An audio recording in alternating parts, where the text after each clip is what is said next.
잠시 후 식전 행사로 홍보 영상 상영이 있겠습니다. 영상이 시작되면 회식까지 모두 자리를 지켜주시기 바랍니다. 무엇이든 자기가 원하는 바가 있으면 꿈을 향해서 가는 도전은 정말 멋있다고 생각합니다. 프라임 칼리지를 1년 조기 졸업한 이랑주라고 합니다. 지금은 세무법인에서 세금 관련 정산 업무를 하고 있고요. 납세자들의 절세를 위해서 두 발로 뛰고 있습니다. 제가 학업을 중단하고 취업을 하게 되었습니다. 저는 일이 너무 재밌어서 월요일이 기다려졌다고 하면 믿으시나요? 빨리 월요일이 돼서 출근을 해서 일을 하고 싶다. 그래야 제가 살아있음을 느꼈고 그게 인생의 재미 중에 하나였습니다. 저는 진짜 일에 대한 진심이었고 일을 좀 더 역량을 키우고 싶었기 때문에 좀 더 심도 있는 공부를 하고자 찾아보니까 학사학위를 딸 수 있는 프라임 칼리지가 있었습니다. 근데 다른 데보다도 프라임 칼리지가 특별했던 건 제 실무 역량을 강화시킬 수 있는 세법 심화, 중급 회계 이런 전공적인 분야들이 있었기 때문에 제가 먼저 일을 접하고 그걸 강화할 목적으로 자연스럽게 프라임 칼리지를 선택하게 되었던 것 같아요. 온라인으로 100% 수업이 진행되고 그리고 저 혼자 진도를 나가고 시험까지 보기 때문에 제가 중간에 의지가 조금 약해졌거나 좀 쉬고 싶을 때 그럴 때 이제 이렇게 좀 으쌰으쌰 해서 같이 갈 그런 사람이 있다면 좋은데 그런 게 부족해서 조금 힘들었던 것 같고 2학년 때는 이제 스터디 그룹에 참석해서 같이 강의도 듣고 기출문제도 풀고 그렇게 서로 도움받으면서 무사히 잘 졸업을 할 수 있었습니다. 선 취업 후 진학이라는 모토처럼 먼저 취업을 하고 일을 익히고 그 일에 흥미가 생기면 그 일에 접목시켜서 좋아하는 학과를 선택하는 게 굉장히 커다란 장점이라고 생각합니다. 내가 일을 하다가 그 일이 재밌으면 내가 자발적으로 업무 관련 과를 지원을 해서 업무 역량도 강화가 되고 내 지식도 쌓여서 더 일이 더 재밌는 그런 선순환 구조가 만들어지기 때문에 프라임 칼리지의 진짜 최고의 강점이라고 저는 생각합니다. 제 앞으로의 꿈은 세무사가 되는 게 꿈입니다. 제가 하는 업무의 최고는 라이센스를 갖는 것이라고 생각을 하고요. 사람은 뭐든지 목표가 있어야 된다고 생각해요. 왜냐면 목표가 있어야 그 목표를 위해 내가 치열하게 살고 좀 더 부지런하게 움직이고 그리고 그런 것들이 결과로 나타나고 활력도 돋기 때문에 필요하다고 생각해요. 저도 프라임 칼리지를 통해서 업무 능력도 강화도 됐고 승진도 빠르게 했고 그리고 정말 제가 열망했던 그런 학위도 땄기 때문에 정말 저는 남들에게 엄청 추천을 하고 싶습니다.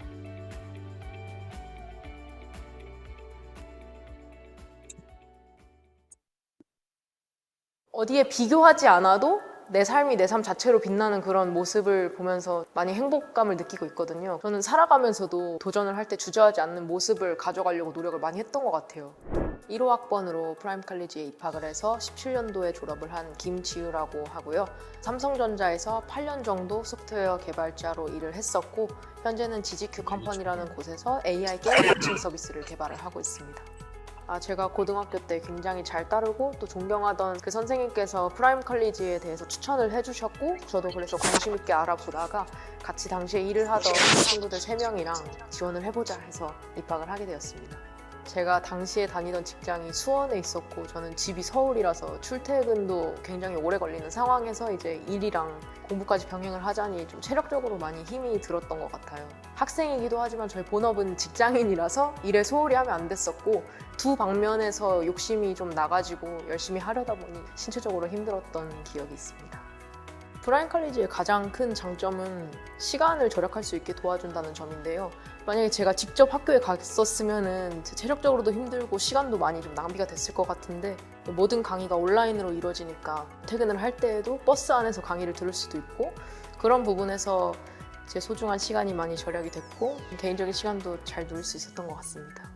저랑 같이 했던 친구들이 고등학교 동문들인데 굉장히 친했어요. 그래서 과제나 시험 준비를 할 때 만나가지고 같이 공부를 하거든요. 근데 이제 주 목적은 공부가 되지만 끝나고 또 뭐 같이 밥도 먹고 술도 먹고 그런 재미로 더 공부가 스트레스로 다가오지 않았던 게 아닐까 생각을 합니다. 제가 전에 오프라인 수업 한번 왔을 때 좀 인상 깊게 봤던 게 저보다 훨씬 연세가 많으신 학우분들도 계셨는데 저 열정이 나이와 아무 상관없이 도전으로 이끈다는 게 정말 멋있게 느껴졌거든요. 그래서 그때 본 걸 계기로 저는 살아가면서도 도전을 할 때 주저하지 않는 모습을 가져가려고 노력을 많이 했던 것 같아요.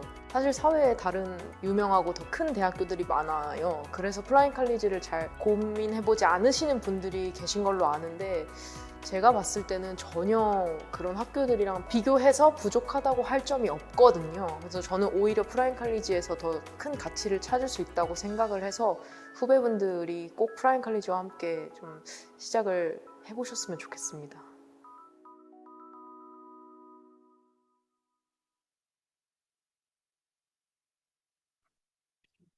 안녕하십니까. 2022학년도 2학기 입학식 사회를 맡게 된 프라임 칼리지 프라임 지원팀장 정용학입니다. 이번 입학식에 참여해 주신 프라임 칼리지 심편입생 여러분들을 진심으로 환영합니다. 그리고 한국방송통신대학교 프라임 칼리지의 문을 열고 학업의 세계로 들어오신 여러분의 용기 있는 도전에 따뜻한 격려와 힘찬 응원의 박수를 보내드립니다. 우리 프라임 칼리지는 여러분들의 미래를 향한 도전에 끝까지 함께하겠습니다. 그리고 오늘 입학식이 끝나고 각 학부별 오리엔테이션도 진행이 될 예정이니 계속해서 참여를 부탁드리겠습니다. 그럼 지금부터 2022학년도 2학기 한국방송통신대학교 프라임 칼리지 입학식을 시작하겠습니다. 국민의례는 온라인 행사인 관계로 생략하도록 하겠습니다. 먼저 여러분의 입학을 축하해 주시기 위해 많은 분들이 참석을 해주셨습니다. 오프라인 행사라면 제가 참석하신 내빈을 소개하고 인사로 이어져야 하는데 비대면 행사로 진행하는 관계로 인사는 생략하고 제가 소개만 하도록 하겠습니다. 고성환 한국방송통신대학교 총장님 참여해 주셨습니다. 라서나 프라임 칼리지 학장님 참여해 주셨습니다. 융합경영학부 박현영 학부장님 참석해 주셨습니다. 첨단공학부 김희천 학부장님 참석해 주셨습니다. 융합경영학부 최세연 마케팅 애널리틱스 전공주임 교수님 참석해 주셨습니다. 첨단공학부 정세윤 산업공학 전공주임 교수님 참석해 주셨습니다. 유찬우 AI 전공주임 교수님 참석해 주셨습니다. 그리고 이우백 한국방송통신대학교 경영대학원장님 참석해 주셨습니다. 한국방송통신대학교 경영학과 선우혜정 교수님과 최세라 교수님 참석해 주셨습니다. 다음은 강은영 프라임 칼리지 운영지원실장님께서 프라임 칼리지 학사보고를 해주시겠습니다. 학사보고 한국방송통신대학교는 1972년 3월 9일 최초의 원격 교육기관으로 서울대학교 부설 전문대학 과정으로 개교하였습니다. 이후 1981년도에 5년제 학사과정 대학으로 개편되었고 82년 2월 서울대학교로부터 분리 독립하였으며 1993년에는 5년제에서 4년제 대학으로 개편되어 현재까지 이루고 있습니다. 우리 프라임 칼리지는 교육부 브랜디드 러닝 환경 구축 사업과 국가 스마트 후진학 세대 구축 사업 주관대학으로 선정되어 2014학년도에 2개의 학부와 4개 전공을 신설하여 학사학위 과정 첫 신입생을 모집하였습니다. 이후 1919년도에는 현 AI 전공의 전신인 데이터 융합 전공을 신설하여 5개 전공 체제를 갖추게 되었습니다. 2022년 현재 프라임 칼리지는 융합경영학부와 첨단공학부 2개 학부 안에 회계금융, 마케팅 애널리틱스, 산업공학, 메카트로닉스, AI 전공까지 모두 5개 전공 과정을 운영하고 있습니다. 재학생 1,541명, 누적 졸업생 1,839명을 배출한 명실상부 국내 최고의 100% 온라인 국립대학으로 자리매김하고 있습니다. 이상 학사보고를 마치겠습니다. 네, 감사합니다. 다음은 입학생 선서가 있겠습니다. 예전에는 가장 나이가 어린 입학생이 대표로 선서를 했었는데 이번에는 저희가 선착순 지원을 받았습니다. 용기 있게 가장 먼저 지원해 주신 첨단공학부 신입생 송옥규 학우님께서 입학생 대표로 선서를 해주시겠습니다. 온라인이긴 하지만 입학생 대표가 선서라고 외치면서 손을 들 때 여러분 모두 같이 오른손을 들어주시고 선서문 낭독이 끝나고 마지막에 입학생 대표 이름을 외치면서 손을 내릴 때 함께 손을 내려주시면 감사하겠습니다. 그럼 입학생 대표께서는 선서를 해주시기 바랍니다. 선서. 우리 입학생 일동은 대한민국 원격 고등교육을 선도해온 한국방송통신대학교 프라임 칼리지 학생으로서 자부심과 긍지를 가지고 다음과 같이 선서합니다. 하나, 우리는 학교의 명예를 위하여 학칙을 준수한다. 하나, 우리는 학생의 본분을 다하여 학업에 충실한다. 하나, 우리는 시대의 발전을 선도하고 사회에 기여하는 인재가 되기 위해 노력한다. 2022년 8월 21일 한국방송통신대학교 프라임칼리지 입학생 대표 송옥교. 네, 감사합니다. 선서문의 다짐처럼 여러분 모두가 프라임 칼리지를 통해 우리 사회가 발전하는 데 크게 기여하는 인재가 되시기를 저희도 응원하겠습니다. 다음은 고성환 한국방송통신대학교 총장님의 환영사가 있겠습니다. 신편입생 여러분 반갑습니다. 그리고 여러분들을 진심으로 환영합니다. 우리 대학에서의 대학 생활에 대한 기대도 많고 또 한편으로는 대학 생활을 잘해 나갈 수 있을까 하는 걱정도 없지 않을 것으로 생각이 됩니다. 그러나 저는 적어도 오늘 오리엔테이션에 참가한 여러분들은 대학 생활을 충분히 잘해 나가게 될 것으로 생각을 합니다. 신편입생 여러분들이나 저를 포함한 우리 대학 교직원들의 마음은 다 같을 것입니다. 우리 모두는 여러분들이 우리 대학에서 학업을 잘 이어나가서 졸업을 할 수 있게 되기를 바라는 그러한 마음을 가지고 있습니다. 프라임 칼리지의 나선아 학장님을 비롯한 여러 교수님들과 교직원 선생님들이 오늘 이 자리에 접속을 해서 여러분들과 함께 오리엔테이션을 진행하는 것은 여러분들이 대학 생활을 잘해 나갈 수 있도록 도움을 주고자 하는 한결같은 그러한 마음 때문입니다. 오늘 오리엔테이션에서는 여러분들이 공부를 해나가는 데 필요한 기본적인 사항들에 대해 안내도 하겠습니다만은 공부를 해나가다 보면 궁금한 점들도 생길 수 있고 또 도움이 필요한 경우도 있을 것입니다. 그럴 때에는 망설이지 마시고 또 어떠한 부담도 갖지 마시고 연락을 하셔서 충분한 도움을 받으시기 바랍니다. 이 학과 또는 과목 담당 교수님과 튜터 선생님 그리고 직원 선생님들은 여러분들을 언제나 기꺼이 도와드릴 준비가 되어 있습니다. 여러분들이 우리 대학에서 대학 생활을 잘 해나가고 또 나아가서 졸업을 하는 것은 여러분 자신뿐만 아니라 교수님들을 비롯한 모든 관계자들의 보람입니다. 저는 우리 대학에서 교수 생활을 하면서 가장 안타깝게 생각한 것은 학생들이 중간에 학업을 그만두는 것이었습니다. 물론 학업을 그만두어야만 하는 불가피한 사정이 있는 경우도 있을 것입니다. 그러나 여러분들은 모두 지금 이 순간 가지고 있는 초심을 그대로 가지고 갈 수 있었으면 하는 그러한 바람을 가져봅니다.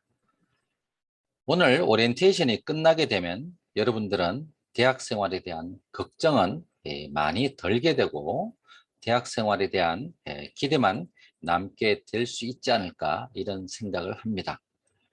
오늘의 오리엔테이션에 끝까지 함께 해주시고 그리고 다음에도 건강한 모습으로 반갑게 만날 수 있기를 기대합니다.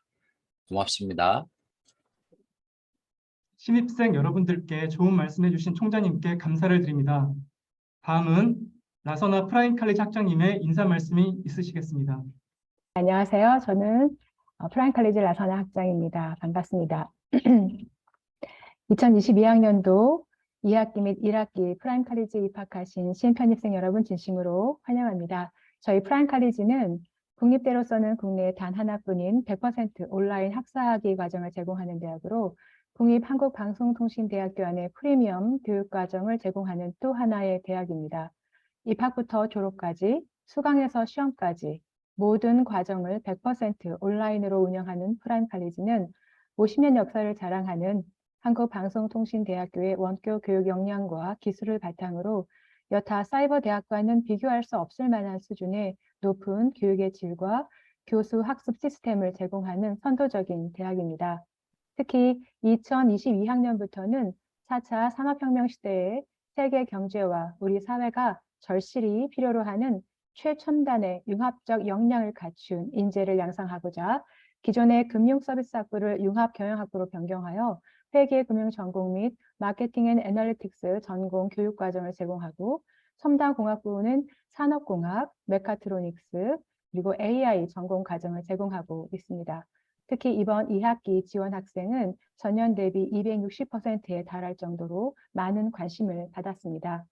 여러분은 일, 가정, 학업을 병행하면서 자기 개발과 더 높은 꿈을 이루기 위해 우리 프라임 칼리지에 입학하셨습니다.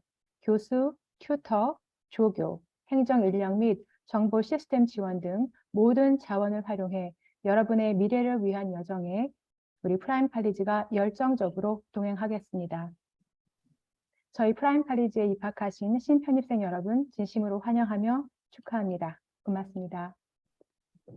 네, 학장님께서 프라임 칼리지 모든 교직원들의 마음을 대표해서 말씀을 해주신 것 같습니다. 감사드립니다. 다음은 첨단공학부 산업공학 전공 주임 교수님이신 정세훈 교수님께서 과거의 K와 미래 K라는 제목으로 여러분을 위해 특별히 준비한 15분 미니 특강을 해주시겠습니다. 네, 여러분 반갑습니다. 방금 소개받은 첨단공학부 정세윤입니다. 제가 잠시 화면을 공유하도록 하겠습니다. 예, 혹시 잘 보이실까요? 예, 화면이 혹시 잘 보이실까요? 예. 네, 좋습니다. 예, 감사합니다. 그러면은 특강 한번 진행해 보도록 하겠습니다. 예, 먼저 신편입생 여러분 이렇게 만나 뵙게 돼서 진심으로 반갑다는 말씀 그리고 환영의 말씀을 드리겠고, 오늘 제가 여러분께 드릴 얘기는 제목은 과거의 K와 미래의 K라고 적어봤지만은 사실 우리가 익히 알고 있는 얘기들을 통해서 앞으로 우리 사회가 어떻게 변화될지 그 과정에서 학생 개개인 그리고 우리 사회 구성원으로서 우리가 어떻게 준비하고 대비해야 될지 이런 것에 대해서 그냥 제가 생각한 얘기들 그리고 제가 최근에 읽은 책들에서 나온 얘기들 한번 묶어가지고 여러분들께 감히 전달드린다보다는 그냥 공유해보는 그런 자리로 제가 준비를 해봤으니까 여러분들도 편안하게 들어주셨으면 좋겠습니다. 지금 우리가 살고 있는 대한민국이 어떤 나라일까라고 생각을 해보면은 사실은 이전에 경험했던 거랑은 많이 달라지고 있다는 거 여러분도 많이 느끼실 것 같아요. 지금 보시는 것처럼 싸이의 강남 스타일, 이게 진짜 말도 안 되는 어떤 인기를 끌었죠, 전 세계적으로. 그리고 배틀그라운드라고 하는 게임은 사실 우리나라 게임인데 우리나라보다도 해외에서 훨씬 더 인기가 많이 있습니다. 그리고 그다음에 여러분 잘 아시는 BTS는 우리나라 말로 만든 노래로 빌보드 차트에서 1위를 석권하고, 블랙핑크라고 하는 그룹은 지금 유튜브에서 뮤직비디오를 본 횟수가 전 세계에서 가장 많을 정도로 인기를 끌고 있습니다. 그러니까 이전에 경험하지 못했던 이런 일들이 지금 우리한테 일어나고 있다는 것이죠. 그 다음에 또 어떤 일도 있었냐면은 봉준호 감독은 아카데미는 미국 로컬인데 이거 우리가 받아서 의미가 있나라고 하면서 기생충으로 사관왕을 해왔어요. 그 다음에 윤여정 씨는 여러분 잘 아시겠지만은 아카데미에서 마찬가지로 오스카 여우 조연상을 아주 굉장히 오랜 경력을 가지고 있으시지만 조연상을 받아오셨고, 그 다음에 이런 여러분 아시는 킹덤, 오징어 게임, 그 다음에 최근에 방송됐던 우영우, 이런 프로그램들이 실제로 이런 플랫폼들을 통해서 외국에서도 아주 많은 관심을 받고 있고, 이를 통해서 실제로 한국 문화에 대한 관심까지 확대되고 있는 상황입니다. 지금 여러분들 연령대가 다양하기 때문에 공감을 하실 수도 있고 공감을 못 하실 수도 있겠지만은, 저도 어릴 때 생각을 해보면은 일본 음악 들었었고 그다음에 홍콩 영화 같은 것도 많이 봤었거든요. 근데 지금은 지금 흔히 말하는 MZ세대라고 하는 젊은 친구들은 그런 것들을 경험하는 경우가 거의 없는 것 같아요. 거의 한국어 많이 듣고 한국 문화를 많이 체험하고 외국에서도 한국 문화에 대한 관심이 굉장히 높고, 지금 우리가 살고 있는 대한민국이 굉장히 글로벌하게 봤을 때 자기 자리를 차지하고 있는 그런 나라라는 거를 다시 한번 좀 깨닫게 됩니다. 그다음에 산업적으로 보면은 특히 반도체 산업 같은 경우에는 반도체 배우려고 외국에 유학 가는 경우는 이제 없죠. 사실 놀라운 일이라고 생각을 합니다. 모든 학문을 배우러 대부분 유학을 가야 되는데 특히 공학 분야에서 반도체 배우러 유학 가는 경우는 이제 없다라는 것이 사실 굉장한 성과라고 생각을 하고, 그다음에 이런 자동차 산업 같은 경우에는 우리나라가 5, 6위 정도 왔다 갔다 하고 있었는데 2021년 기준으로는 전 세계 4위 국가로 또 올라갔죠. 그다음에 우리나라는 또 특이하게 석유화학 공업이 내수 산업이 아니라 수출 산업입니다. 그리고 조선 산업은 또 아주 오랜 기간 동안 전 세계 1위를 하고 있고요. 그러니까 이렇게 보면은 우리나라가 정말 대단한 나라다. 선진국에 가까워지고 있는 나라구나라는 생각을 우리가 할 수가 있습니다.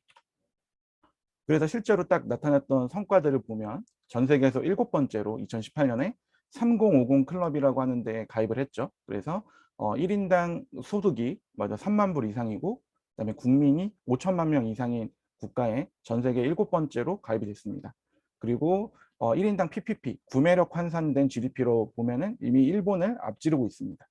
그러니까 그 정도로 생각을 해봐도 이미 경제 규모로서는 선진국에 다다랐다라고 봐도 우리가 크게 과장하는 게 아닐 거라고 생각이 듭니다. 옆에 있는 자료를 봐도 지금 1만 불, 2만 불, 3만 불, 4만 불 달성한 기간을 봤을 때 우리나라가 굉장히 빠른 시간 동안 높은 성장률을 기록해서 규모를 키워왔다라는 것은 모두가 공감할 수 있을 겁니다.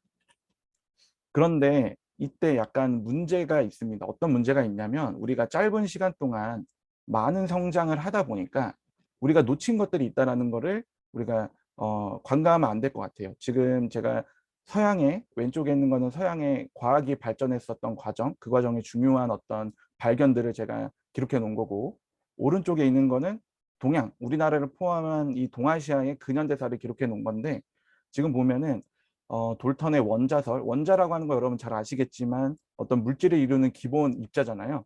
기본 입자가 어떻게 만들어졌는지에 대해서 1803년에 나왔는데 우리나라는 개혁군주라고 마지막으로 인정받았던 정조가 1800년에 승하하게 됩니다. 사실 이때부터가 우리나라가 어떤 서양의 발전되는 과정을 못 따라가게 된 어떤 계기라고 생각할 수가 있을 거고 여러분들 진화론으로 잘 아시는 찰스 다윈, 그다음에 제임스 맥스웰, 이 사람이 전자기파를 완성한 사람이죠. 이런 사람들이 탄생하고 이런 사람들이 업적을 수립하는 동안 우리나라는 아주 많은 내용을 겪으면서 이러한 기회를 완전히 놓쳐버리게 된 것이죠. 그래서 이 1900년대 후반으로 가게 되면은 마일컨슨의 몰리 시험, 이게 상대성 이론을 발견하기 위해 가장 기본이 됐던 실험인데 이 실험들이 나타나고 하는 동안 우리는 이모군란을 겪었고요. 그다음에 갑신정변, 그다음에 텐진 조약으로 청과 그다음에 일본이 동시에 조선에 출병할 수 있는 근거가 만들어지고 나서 동학농민 운동으로 청국에다가 이걸 해결하기 위한 파병을 하게 되니까 일본이 동시에 파병이 돼서 그때 이제 청일전쟁이 일어나게 되고 그다음에 그걸로 인해서 시모노세키 조약이 만들어지고 을미사변이 이루어지는 이 과정을 거치는 동안 지금 왼쪽에 보면은 불과 10년 사이에 원자 모형이 거의 만들어집니다. 그러니까 서양에서는 과학이 엄청나게 발전되는 그 과정을 겪고 있었는데 우리는 우리가 사실 이런 걸 할 여유가 없었던 거죠. 그래서 이 과정을 전부 다 놓쳐버리게 되는 겁니다. 그래서 톰슨의 원자 모형이 나왔던 1897년에 우리는 대한제국을 선포하고 이제 황제국으로서 등극하게 되는 거죠. 그리고 이제 로렌츠 변환, 이게 여러분들 잘 아시겠지만 말 그대로 그 흔히 말하는 특수상대성 이론에서 시간이 늘어나고 그다음에 뭐 길이가 줄어들고 뭐 이런 것들이 정리한 게 로렌츠 변환이고 아인슈타인의 기적이라고 말하는 게 이때 아인슈타인이 25살의 나이로 아주 많은 업적을 쏟아내게 되는데 이게 1905년입니다. 근데 1905년이 우리나라에게는 일산의학을 체결했던 시기예요. 그리고 1910년에 병술국치가 있었는데 이때 원자 모형이 새롭게 만들어집니다. 그리고 아인슈타인이 특수상대성 이론을 만들었던 1905년 이후에 10년이 지나면은 일반 상대성 이론을 발표하게 되고 그로 인해 그 다음에 에딩턴이 일식 촬영을 통해서 일반 상대성 이론이 실제구나라고 확인했었던 그해 우리나라는 3.1운동을 하고 있었습니다. 그리고 1931년에 만주사변이 일어나서 괴뢰국이 만들어지고 난 다음에 5년 뒤인 1936년에 지금 우리가 사용하고 있는 컴퓨터의 기본 모형이라고 할 수 있는 앨런 튜링의 튜링 머신이 나왔는데 이때 우리 그 송기정 선생님과 그다음에 남승용 선생님이 베를린 올림픽에서 마라톤 그 금메달과 동메달을 우리가 획득한 그 해가 되었습니다. 그래서 지금 보시면 알겠지만 우리가 흔히 말하는 서양의 선진국들이 발전하는 과정을 우리는 우리의 그 아주 가슴 아픈 근현대사를 겪으면서 이 기회를 놓쳐버린 그 시간이 있었습니다. 그 결과로 우리가 급격하게 경제 발전을 이루겠다라는 목표 하나만으로 지금 보시면 가로축은 1960년대에 말 그대로 1인당 어떤 국민 소득인 거죠. 그리고 그다음에 세로축은 2008년도에 1인당 국민 소득입니다. 다 미국 기준으로 해서 어느 정도로 달성했느냐를 나타내는 건데 우리나라가 보면은 여기에 있습니다. 여기에 같이 들어있는 국가는 그나마 대한민국이랑 타이완 정도가 대만 정도가 거의 유일하고 나머지는 어떤 큰 경제 체제 안에 들어있는 어떤 국가들이라고 볼 수가 있습니다. 그래서 우리가 아주 이 중진국에 속했다. 거의 사실 빈민국이라고 볼 수가 있었을 텐데 세로축으로 보면 빈민국이죠. 빈민국에 들어갈 수가 있었을 텐데 그 상태에서 말 그대로 이제 잘 사는 국가로 성장하기 위해서 우리가 효율성만을 생각하면서 살아왔던 시절이 있기 때문에 우리가 놓치는 부분이 있다라고 알 수가 있을 것 같습니다. 그렇게 정리해 볼 수가 있을 것 같습니다.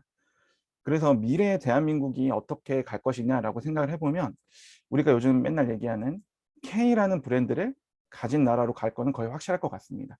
K 방역이라고 하는 이걸 우리가 국제 표준화를 시켰다라는 것도 알 수 있고 K 컨텐츠에 대한 어떤 박람회가 개설이 되고 있고 K 컨텐츠를 배우는 아카데미가 만들어지고 있는 것을 보면은 K라는 브랜드를 가지고 있는 나라로 우리나라가 앞으로 가겠구나라고 하는 것은 얘기할 수 있겠죠.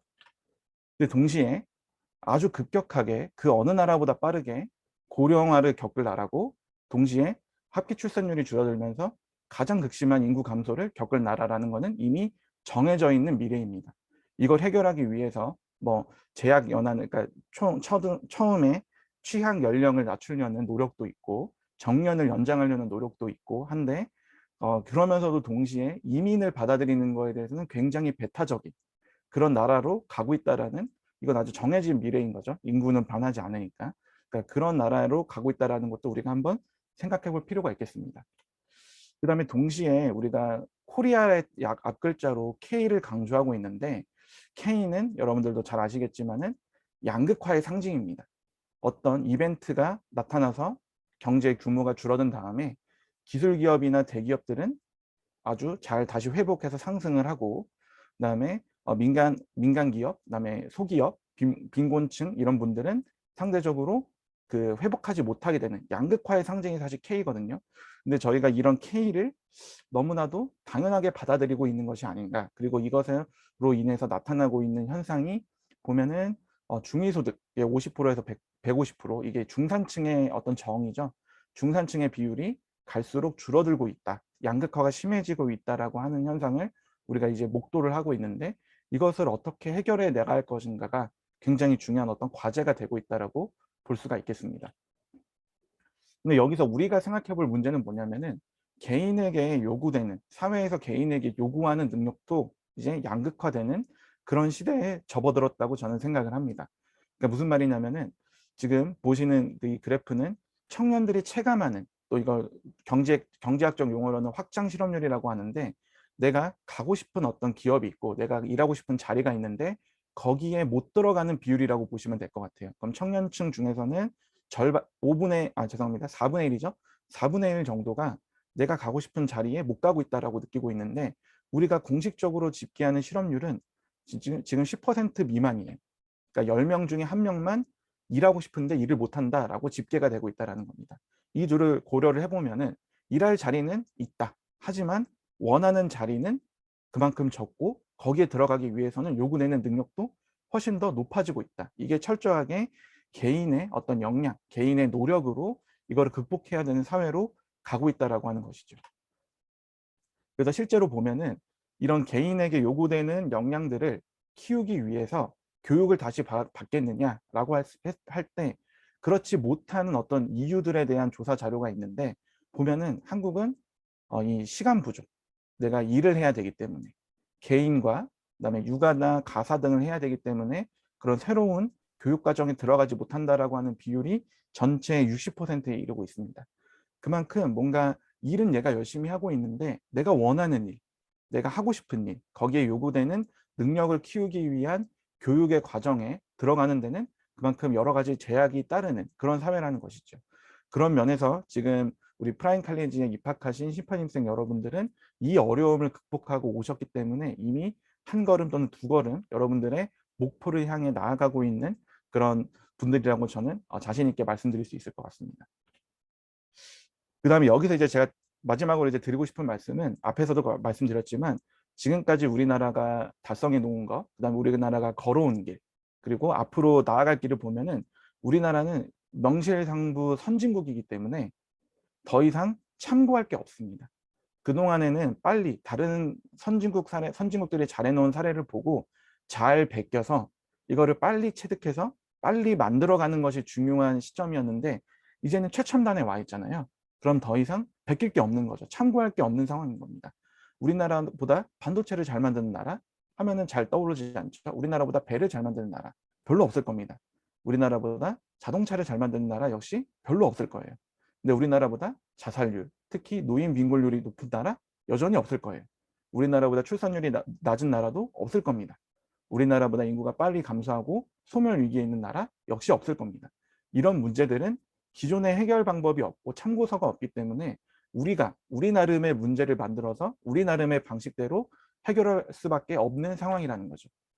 그래서 사회적인 차원에서 중요한 문제가 뭔지 정의하고 이거를 논의해서 타협해가지고 해결책을 찾아가는 과정을 우리가 이제 겪어야 되는, 사실 그동안 선진국들이라고 우리가 말하는 국가들은 수십 년 동안 또는 수백 년 동안 이 과정을 겪어왔는데 우리가 못 겪었던 근대화의 과정을 이제 겪어야 되는 그런 상황이라고 볼 수가 있을 것 같습니다.